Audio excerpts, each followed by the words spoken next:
welcome into another edition of the 2023 MLB Draft Show. I'm your host, Joe Doyle. I got my co-host here, Ian Smitty Smith, with us. But hey, man, star of the show, Max Clark. Max, what is going on? Possibly the top-ranked outfield in the 2023 class. What's up, man? What's going on, y'all? I appreciate y'all having me on. It's been a pleasure to finally sit down with you two. I know it's been in the process here for a while, so I'm excited to get going, and I'm excited to be on the show. Absolutely, bro. Smitty's been following you for a couple of years now, so this is exciting, man. This comes to fruition. A long finally time coming. In the same room. Finally, dude, that's been almost Max, 3 years now. Let's kick it off with this. We always start with this. Tell us a little bit about Max Clark on the field, how you play, how you operate, and then a little bit about you off the field. What do you like to do? What are your hobbies? What are some of your passions? So from a beginner standpoint, I mean, when you come and see me play, obviously you're going to expect a little bit of hype. I feel like I usually tend to bring out a big crowd, and I enjoy that. It's nice to see like interacting with a lot of little kids, and even some kids my age. But then on top of that, you can expect a ton of energy, ton of flair, kind of like that Tim Anderson type, you know. He's been a guy that I've kind of resonated with myself as I've gone through this process, you know, just kind of. I love the way that he goes about his business in a professional way, as well as bringing that hype and that energy to the game, because I think we need a little bit more of that in our game. So I've been bringing that into my own game as I can. And then I would say I probably play the hardest out of anybody in my class. So you can always expect me to be giving 110% effort. That's just what I do. My passion for this game is completely unmatched. And then, off the field, I'm kind of just a normal kid. I like to, obviously I'll go out and hang out with my buddies on Friday, Saturday night, whatever you got to do. I also enjoy fishing. I've kind of gotten into that here and there. I'm from Indiana, so not a ton to do, but the main entities include like going to Topgolf. We do that a ton here with our guys, and then I also play football. So that's kind of what I'm forced upon right now. I'm doing that every single day, every single week. So. Not a ton of free time, but when I do, I just kind of like to, be myself, be a little kid. Absolutely, man. Well, I want to talk to you a little bit about the dual sport aspect of your life. You love football. You've been playing football for a long time. It's a big part of your life. So just tell me about what it's been like to play a two-sport and what it's done for you as an athlete as a whole, and what it's did you develop as a player. Excuse me. Yeah, absolutely. And I mean, I think the age in sports right now where people are saying to, hone in on one sport, be a one sport athlete, I honestly think that's complete eyewash. I feel like it's really, really good to give your body a different aspect, a different training as one. Like, yeah, that's the biggest thing for me is my training during football season is a whole different breed than what it is during baseball season. That's when I make my biggest strength gains. And that's like, I play wide receiver, so the footwork is just absolutely multiplying my athleticism day in and day out. I mean, ladder drills, you're running sprints every single day. You're working on that quick twitch movement, and I think that's where a lot of kids who have those advanced quick twitch movements, I think that's what you see in a lot of them. I mean, a lot of those top athletes either play basketball or football or all three. I mean, I grew up playing all three up until my junior year, so. I think it's a huge advantage when you play a bunch of sports, just training different muscle groups, you're training your brain, all kinds of things. I've grown up in a family that all played all three sports growing up. My dad played all three. My stepdad played all three. My brother played all three. So I was just kind of following along, doing what I was born to do. So I enjoy it. It's always nice to take a step away from the diamond. And I mean, especially in Indiana, it gets freezing cold. So there's not a ton of outside baseball work anyway. So, I'll get my work in when I need to, multiple times a week throughout the off season, but it's nice to just kind of shut it down, let the body reheal from that, especially like this summer, crazy summer, gone 42, 44 days. And it's just a nice relaxation period, honestly. Matt, I got two. So it's a two-part question. One, how is your body feeling after this summer? Because you were on planes and on the field seemingly for 4 months straight, and then you kind of parlay that right into a full season on the football field. How you feeling? Officially now that I've been home for a couple of weeks, I'm feeling a lot better. When I first got back from Team USA, especially, I was wiped. I mean, you're training in a hotel room to start off with. All you've got are dumbbells and like the occasional like leg machine. So your training regimen is completely different than when you're at home. And then also trying to balance your sleep. I mean, it's like, don't get me wrong, it's amazing to go around and play at all these special events and all these amazing Major League stadiums, but there's literally nothing better than when you get home and take a shower in your own shower and sleep in your own bed.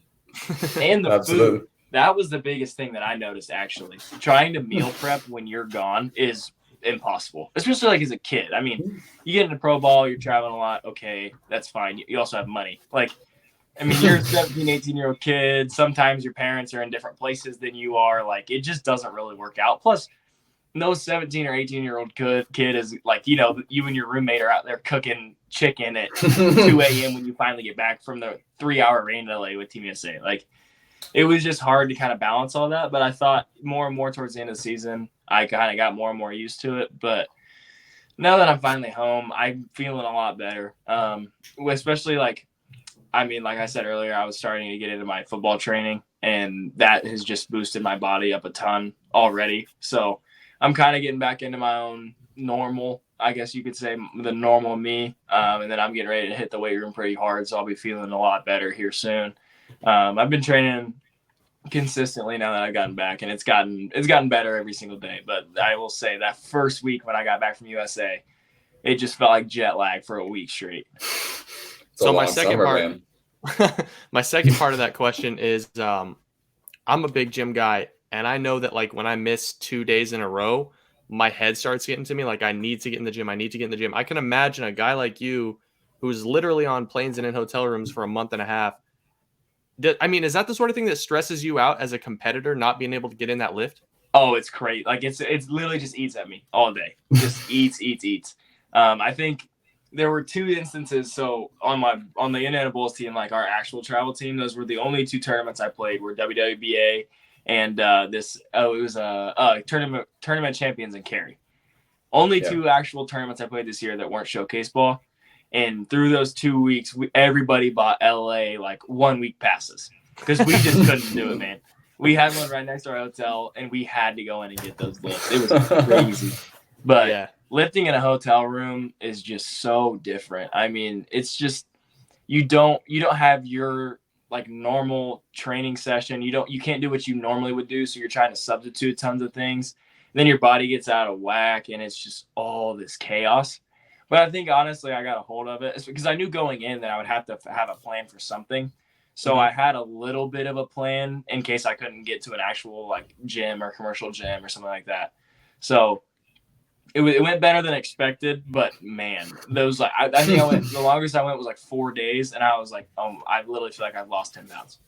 It's a bad feeling. Got Smitty. Playing the best baseball in the country, and the biggest thing you're worried about is getting workouts, and that's the best thing. No, he's right though, man. No, like, no, you need it. You need it. 2 days in, and you're feeling like anemic, like you all of a sudden you have diabetes because you haven't lifted for 3 days.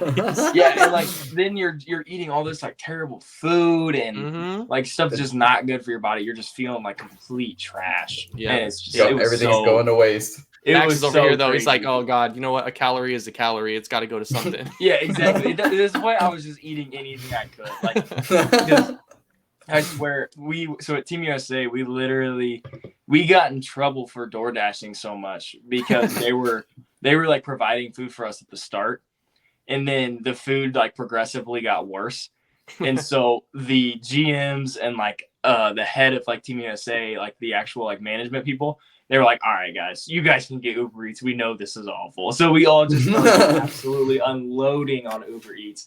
You know, like 5,000 calorie meals or something like that every single day. It was crazy. We can't do anything these Florida rain delays besides eat and hang out. So you gotta do something, dude. If you're in Cage, you might as well get like a Jersey Mike's sandwich and enjoy yourself a little bit. Yep. Absolutely.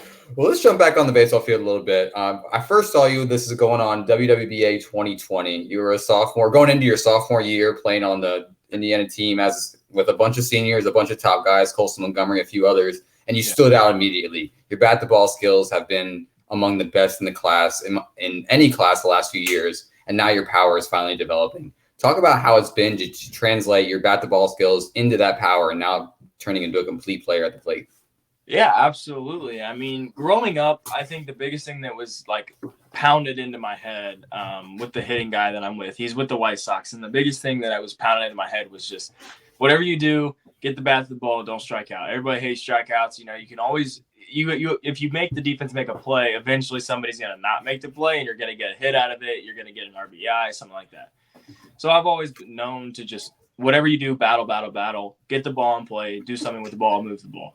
And especially like that younger age, I mean, you're on a bigger diamond, you're 13, 14, 15. There's not a lot of dudes who are really just putting the ball out of the park, except for those dudes that are just specimens like Holcomb. I mean, Holcomb was hitting balls out when he's 12. So, but besides that, I mean, it's a large human. Like though, so. Growing up, you literally, like, I was always told, don't worry about power. It's going to come eventually. It's going to come eventually. Just trust yourself, get in the weight room, trust your swing. Don't change your swing to try and like get into that power that you don't have, even though up top in your head you think you might. So I just kept working on my swing, getting my swing to the best possible positions, and doing impactful things with the ball that may have just been in the gap. You know, doubles always turn into bombs eventually.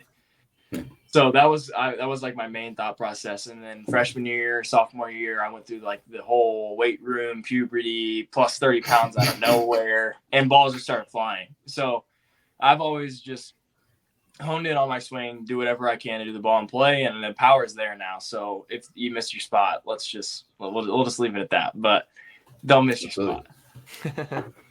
All right. So I've been looking forward to asking you this question because I know at heart you're a bat to ball, hit the ball, don't strike out guy, but you've crushed the weight room. You're obviously hitting the ball harder than you've ever hit the ball now.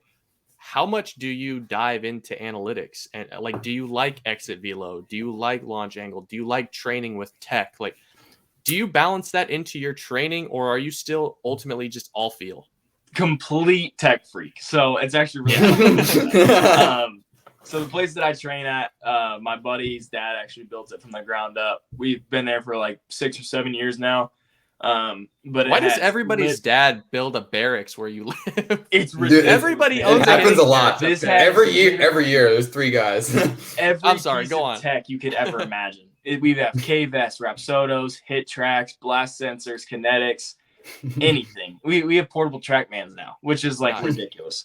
So every single winter, we literally go in like this barracks. It's literally just like a barracks. We go in there for 3 or 4 months straight and just video everything, take notes on our own profiles on hit tracks. I mean, everybody has their own profile, has our 6-month like recap, everything. It's crazy. So I've been doing that for like 2 or 3 years now, as when I started using hit tracks and all the other tech. So I'm accustomed to it now. Like, I love building with tech. I've seen my increases, like average X velo, max X velo. I mean, I don't really chase X velo as much as I chase like an average X velo. I feel like a peak EV is a little bit different than being able to consistently bat a ball at 98 miles an hour. Sure. Like if you can hit a ball 114, that's really cool. But if you can only do it 1 out of 100 times, like, what does that really mean? You know what I mean? Yeah. So that's what I've had to teach myself as I've grown up. Just work on consistently hitting the ball hard, which has been fantastic having all that tech. I mean, you can hit a ball in the barrel, but you don't really know how hard it goes without that actual analytical data. So I'm huge on it. I've always used it. But my actual swing itself is always feel. And if something feels wrong, that's when I go to the tech to find, okay, what's wrong. So makes sense. That's a good way to train. Yeah. Yeah, I love that. All right, well, so the next thing I want to talk about is Vanderbilt. Obviously, it's the best baseball program in the country by a good margin, it seems like, and you've been committed there for quite some time now. It's been the top commitments every single year. So just talk to me a little bit about what it went into committing to Vanderbilt and what it feels like to be a future Commodore. I mean, this is a great question. I love this question because I've been in love with Vanderbilt ever since I was a kid.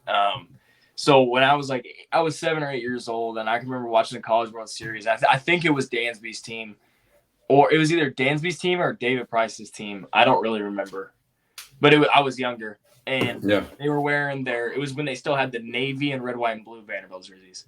Oh, coolest jerseys to ever exist in the history of the world. Yeah. And I remember I fell in love with the school because of their jerseys. So then growing up, I turned into like a real prospect. And at first it was just like those Big Ten, schools around me. And then it just clicked after that, like 7th grade summer, 8th grade summer. It just completely blew up out of nowhere. I ended up going to a camp in November, and I just showed out. That was like Noah Schultz was there a lot. Like the big timers were there. Noah Schultz, Holcomb, Me, Thomas White was there. There were a couple other guys, and then they had some big leaguers there and future big leaguers. I mean, Kumar was working the camp. Harrison Ray. There was a player who's on the Pirates now. He plays second base. I forget his name, but he was my coach for the team. And the whole environment was just completely different. Felt automatically at home. Because I remember Coach Corbin, 5 minutes, 10 minutes into the thing, he knew everybody's names. He had nicknames for a majority of players. And I can vividly remember we instantly connected as soon as I was up on the field because he called me Sunshine. I've been called Sunshine literally my entire life. So that was like an instant brownie point for Coach Corbs. But it was like a full circle of where I knew I wanted to be at when I was older. I also come from a super academic family. My mom went to IU, Indiana University. They're actually a super prestigious school now, especially in the Midwest in terms of degrees. And then my sister went to Duke and Columbia. My brother went to IU and then Maurer Law, where he graduated a couple years early. So we've always been super advanced in education, and that was always huge to me.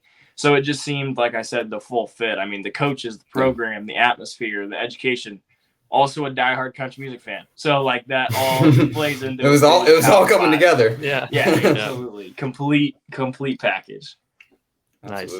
I gotta ask, I mean, who do you model your game after? And I know some people say, I'm Max Clark, I'm modeling my game after Max Clark, but there's got to be guys in the league right now that you watch and you're like, that's the guy I want to be. I know you said Tim Anderson for his swag and the way that he plays the game, but in terms of outfielders, is there a guy that you kind of see a little bit of yourself in?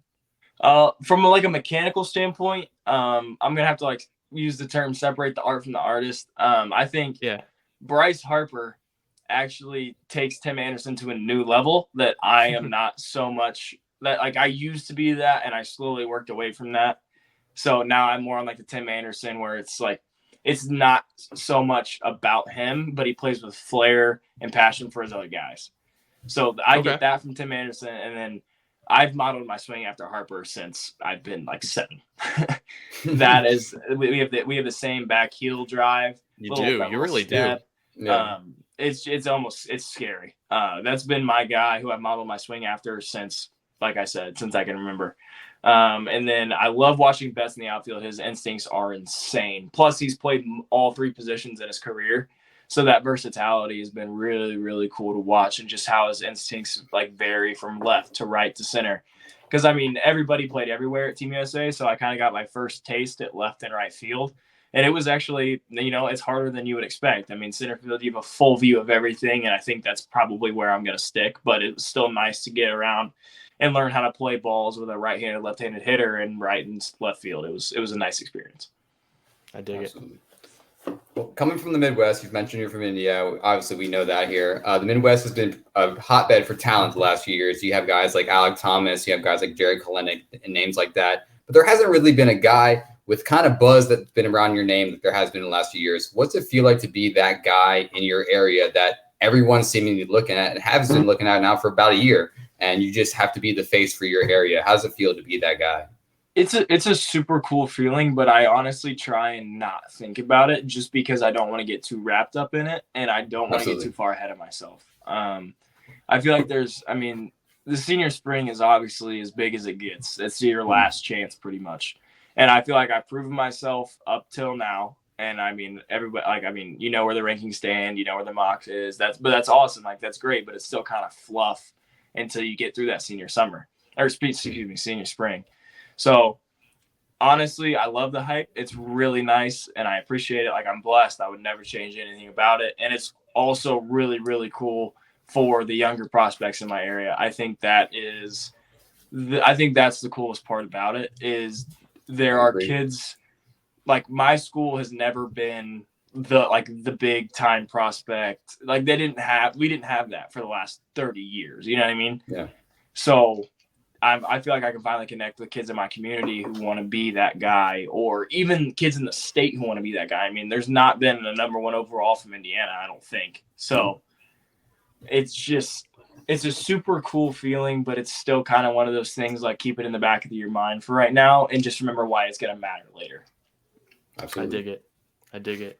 Well, let's hit on this, man. So you've got 4 months now until baseball. Actually, you're in Indiana. You got 9 months now until baseball kicks itself back. April 1st. April 1st. April 1st, 7 months. Okay. So what are you doing here? What's the next 6 months look like for you? Are you still going to be, squatting 585? Like, what's the winter look like? Yeah, and honestly, that's what the winter is. Especially these first few months. Those are my crucial lifting. That's just I have the best way to put it would be I have an off season A and I have an off season B, and then I have a precursor to the season. So my off season A is kind of in that September, October-ish to December, where I really don't do that much baseball. I especially don't throw, I don't pitch, I don't even pick up a baseball really, unless I hit it and I go to pick it up. But I haven't really hit since I got home. I've just kind of been relaxing, letting the body rejuvenate. But in November, I start picking up the bat again. I'll get some light swings in, and then I'll start my off-season progression with that. But those first 2 or 3 months are super crucial in my weightlifting because I don't want to stress it with football, baseball, and weightlifting. So football's coming to an end. The weight room really, really, really picks up 2 times a day, 5 times a week. And then this is when Quadzilla comes out, Yeah, exactly. That's when I'm over here I got in a good 15 today. That's when the demon comes out. And then from that January-ish, late December, early January is when I really start pushing the throttle down. And then once February 1st hits, it's live at bats indoors in that facility. I mean, it's 30,000 square feet. We have 4 tunnels with mounds, portable track mans with the light up radar. So we have literally invite the entire community in, and we just have huge Wednesday night live at bats. It's crazy, great atmosphere. It's like King of JUCO, but with high schoolers. That it's the same energy, honestly, because everybody knows everybody. And actually so I live in central Indiana, and the competition within ourselves is actually pretty legit. So you got a lot of dudes that are 88, 92, 90, 93. And then, we had Ducanage in there one year, 2 seasons ago. And he 96 and then winter. And it was okay, whatever. And then last year, he can't even drive yet. He just struck me out. Yeah, exactly. And then you had Eli Bridenthal was in there. He's going to Xavier, and he was 92, 93 in the winter. Just an absolute hellacious breaking ball. So that's really when I turn it up in terms of baseball. But these first few months, it's just going to be straight lifting. Love it. Nice. Well, Ian, what do you think, man? You want to get into the rapid fire? I think it's some fun questions time. Yeah, I think so, man. Let's do it. All right, Max. Rapid fire questions. We'll hit you with 3 or 4 questions, get you out of here. I got to start with this one. We've been kind of whipping it out here for the last few episodes. You got an older sister, younger sister? I have older sister, older brother. All right, older sister. Your older sister. Who's the one guy on the showcase circuit that you traveled with all summer that you definitely would not let date your sister? Oh no! Oh no! If we get the same answer, I'm losing it, dude. Nick Sanders. Yeah, there it is. What is wrong with Nick Sanders, man? That's 3 for 3 now, Nick Sanders. Oh no! Yeah. No way, dude. Nick's having a rough time. Yeah, Roman Martin and I think Rock Chalowski. I think all y'all said Nick Sanders. Yeah. And Zion, I believe, as well. All right, what's the other side of it? Who's the guy that you would set up your sister with? Ooh, man. Honestly, I'd probably go with Rock or yeah, I'd probably go Rock. Honestly, he gives me older brother. I enjoy Rock. He and I are super close, so I think I'd let that one slide.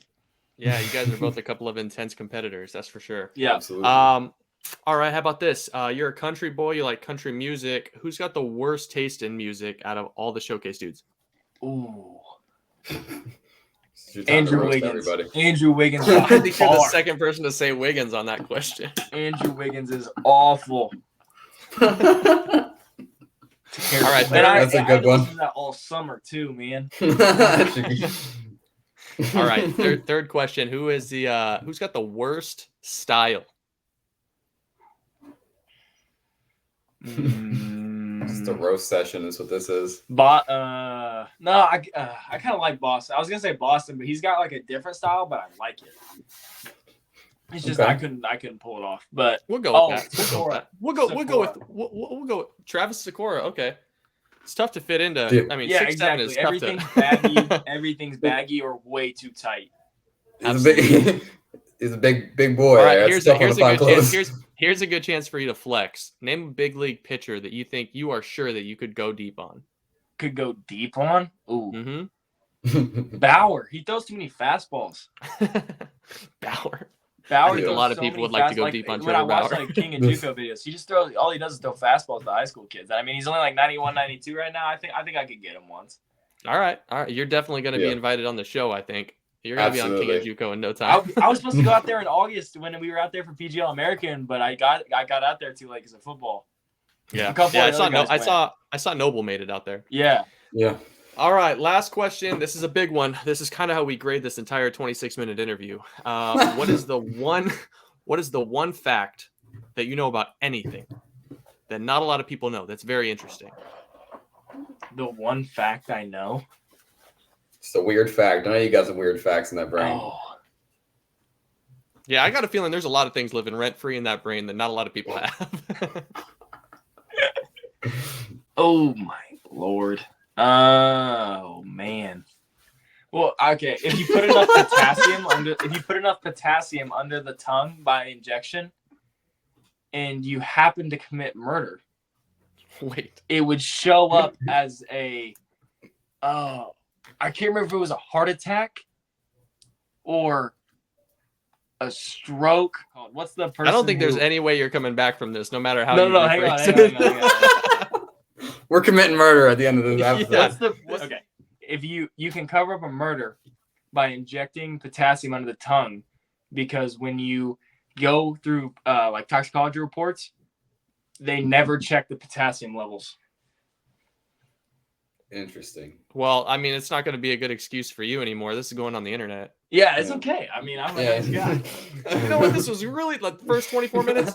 Perfect. Now, not so great. Max Clark, arguably the top high school player in this entire class. Excited to see what the winter brings out of you. Excited to see what kind of a new player you bring out in the spring, because I think it's going to be pretty special. Max Clark, thank you so much for joining us, man. Let's see what happens in 2023. Absolutely. Thank you, guys. It's been a pleasure. All right. Appreciate it, brother. Thanks a lot, man.